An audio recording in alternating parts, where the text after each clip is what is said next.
All right, so what can you take from the first Northwestern game and apply to this, other than not turning the ball over? Right. Well, I think that's first and foremost for us, when you, especially coming off the last game we just played, and very fortunate to win the game with that many turnovers. So I think that's where it starts for us, is just getting quality shots and having quality possessions, and not turning the ball over. And you never want to take anything away from the defense, because like back-to-back games we've played them, they've turned us over in both those games. So you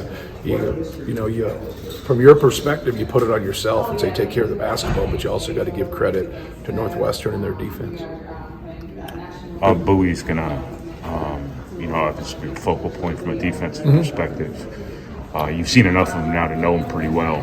Right. Just kind of do what you did last time. Hope Lance doesn't foul out. Yeah, he, those guys that are tough shot makers, like that's what you still want him to take tough shots, right?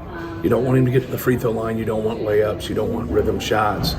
But sometimes his tough shots are, they're rhythm for him. It might not be rhythm for other people, but they're rhythm for him. So, he's magical when he gets it going. And we've seen that in back-to-back games. So you make it hard on him. You don't foul him. But you got to make it difficult for him.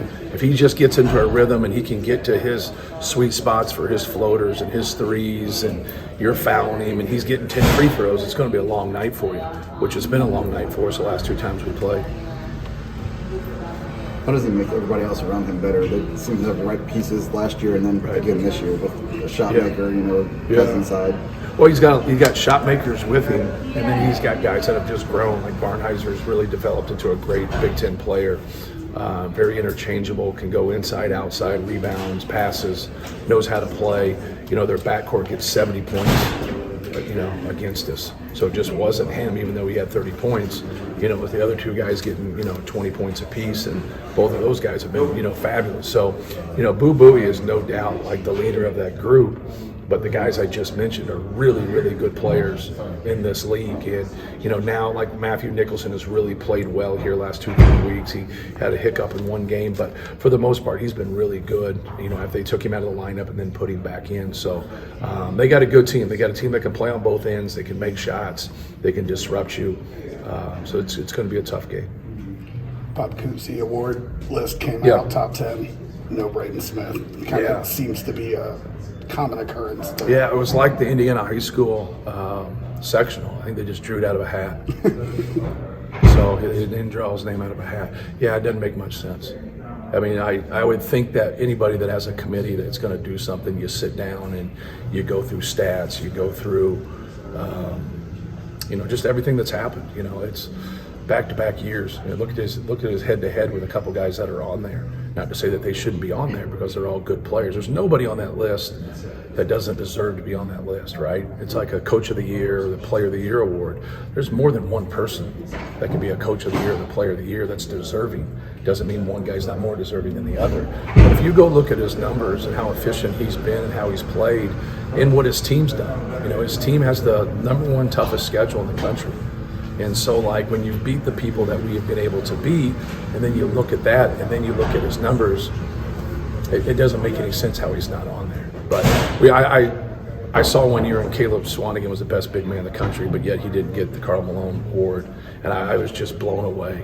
But things like that happen, and it is what it is. Win the next game. Your program's been really good on the offensive glass here for a few years. Has that been by design, or did it just happen organically via the guys you've gotten in your program? It's been by design. Put more time into it in terms of what we're doing offensively, where we're trying to get shots from, and then how we're doing our job, whether I'm a safety or whether I'm picking the ball up or whether I'm a rebounder when shots go up. Can you kind of put a face on that? How do you scheme for offensive rebounding? Well, when you run plays and you do stuff, you got to know where shots are coming from. So you're running for the first option, second option, third option. And in those three options, shots are going to come from three different places. But when they come from three different places, they could come from three different people, right? So when they do, what are the other people doing? So like when you go through a set play and you shoot the ball from the right wing, where's the ball going to go? The ball's going to go opposite, 2/3 of the time. The ball can squirt right to that nail. So we bring our point guard in there and he gets long rebounds, and then our bigs go to the glass. And then sometimes we have 2 back and sometimes we have 1 back. It depends on who shoots the basketball. So if you go through 25 sets every day and you work on it, right? You're working on it, work on setting your defense and work on rebounding. It's 5 on 0, but you're consciously having mental reps to help yourself score the basketball, but also if you miss, get another chance to score the basketball. How much do you look for in recruiting when you recruit a guy like Mason or Trey or Caleb? Yeah, it's just part of the package, right? If you got the physical skills to play at this level, you look at everything. So you look at their ability to score, you look at their ability to rebound, you look at the ability to be coachable. You go right down the line with your checklist without going through everything. Just the Big Ten scheduling format moving forward, do you have an opinion on how this should be done? Not really. I know they got to crunch numbers, and they had to cut a couple teams that were going to be at the bottom, for the tournament because they had to make it work. Do you know if Indiana's going to be protected if there's only 3 double plays? I would assume so, but I don't know that for sure. That's a good question. I'm sure you prefer that to be a home and away every year, right? Yes, yeah. They actually took it away, and I don't know why they took it away, and then we were able to get it back. So. Going back to rebounding, you were out-rebounded as a team for the first time this last game. Does that mean anything to you? Does that worry you at all? Yeah, that's always a concern. It's a concern when we out-rebound people, just because sometimes when you do a good job on the glass, just like natural behavior is to relax. Okay, we got this figured out, but in reality, the next team's coming. It's a different challenge. So, we've made reference to it. So we're since I've been at Purdue, we're 151 and 15. When we out-rebound people and we have fewer turnovers.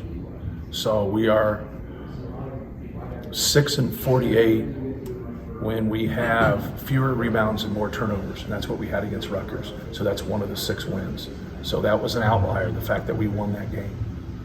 So the moral of the story is get a lot of rebounds and don't turn the ball over. Absolutely. Yeah. But you have a team now that can figure out ways to win when you're not playing well.